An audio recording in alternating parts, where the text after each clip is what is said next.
Hi guys, it's Joe. Welcome back to the Cat Scrappiness YouTube channel. Today's card, I'll be using the Cat Scrappiness Wonky Wavy Stitched Rectangle dies. I'll be also using the Embossed Edge Circle dies, mainly for the circle shape cutout. And then also I'll be using the Magical Mickey Sequin Mix 2. These are red, white, yellow, black sequins, and then I'll also be using the Mickey Magic Bead Mix, and last but not least I'll be using Mousae Ear Sprinkles, which include yellow, red, black, white Mickey ears, and also black hearts. Now I have some red glittered cardstock. I'm taking the largest die of the rectangle dies and then I'll run it through my cutting machine.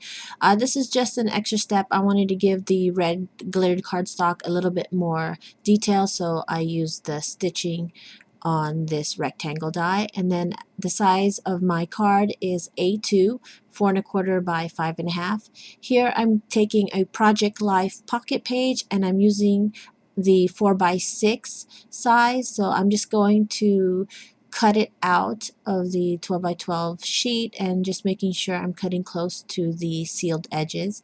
There is my red cardstock, and then I'm just going to cut it to size just a little bit smaller than the actual rectangle cardstock, because I don't want the edges peeking out of the glittered cardstock. So here I'm just using my trimmer to make sure that the lines are nice and straight. So then after that I'm going to get the circle dies, and I wanted to cut out a Mickey silhouette, so I made this template first so I don't waste that red glitter cardstock. So I'm taking the second to the largest circle, I'm using it for the head, and then I take some yellow post-it note tape just to hold that die in place, and then I cut it out.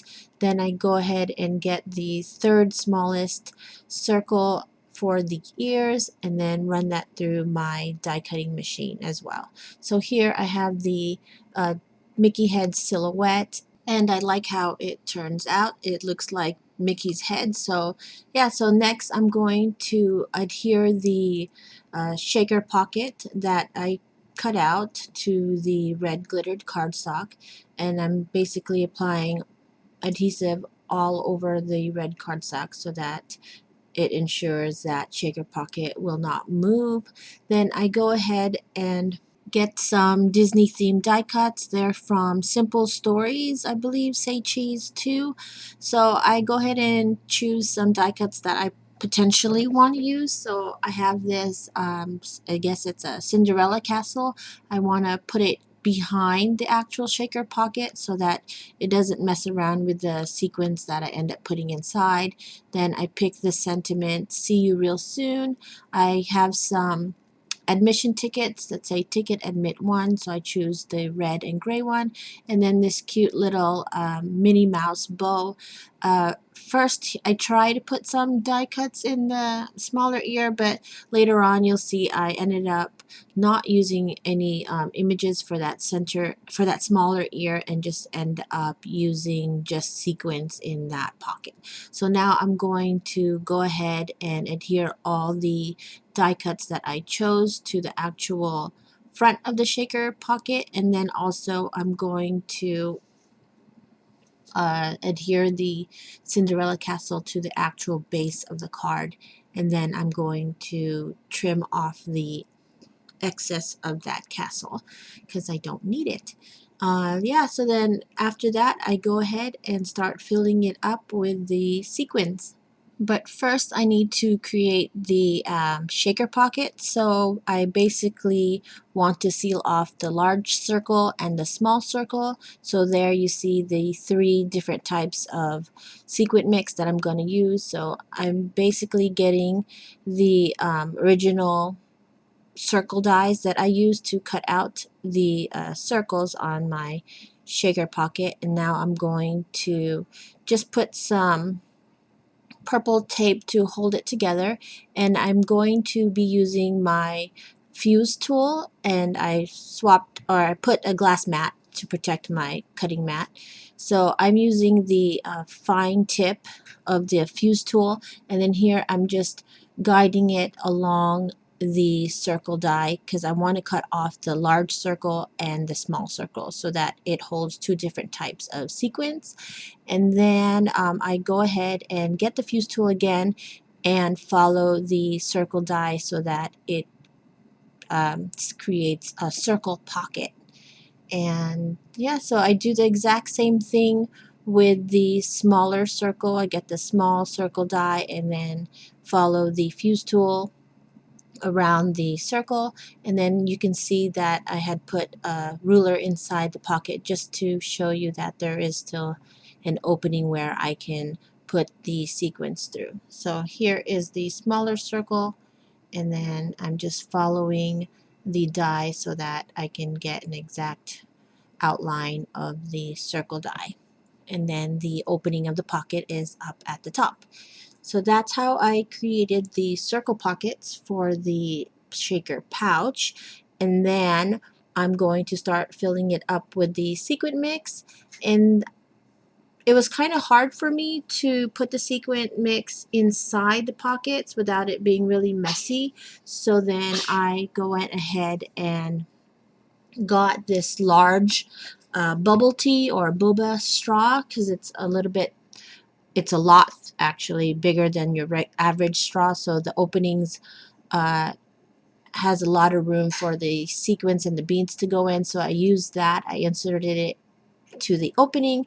It's still a little bit messy, but it's manageable. I could just swipe up the excess beads and sequins and then go ahead and funnel it through the straw opening, and it made it a lot easier for me to put the sequins in the pockets, as you can see right there. So that large pocket, I used the Mickey Magic bead mix, and I didn't put that much because later on I did decide to put other sequin mix inside. And then here is the Mouse Ear Sprinkles. I love this mix. It has a black heart, and then the Mickey head shape. It comes in yellow, black, red, and white.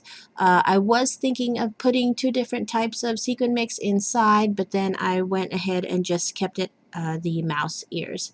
So then here you can see I'm using my little straw method to put those Mickey ears inside. And yeah, so that is what I filled up that small pocket with. And then I go ahead and put the magical Mickey sequin mix, which is the round sequins, into the larger pocket. And I go ahead and use my little straw method to fill up the shaker pocket. As you can see, the actual sequence is pretty large, but it still fits through that wide opening of this straw. So I give myself brownie points for thinking of this idea. But if you have any other suggestions or ideas on how you fill up your shaker cards, please leave it in the comments below because I would love to hear about it, and maybe I'll give it a try. So now I go ahead and get the fuse tool again and seal up the opening with the circle die just to complete that circle. And then it's nice and sealed, but then again I do end up, actually I think there's still a little bit of the pocket open, so here you can see I get that fuse tool again and seal it up a little bit better so that nothing will spill out. And then I go ahead and go back to covering the cardstock or the shaker pocket with adhesive, and then I adhere it to the base of my card. So that is my card today. I hope you guys enjoyed it, especially all you Disneyland fans. And again, here's the sprinkles that I use, and then the two die sets that I use from Scrappiness. And thanks for watching, and I'll see you guys soon. Bye.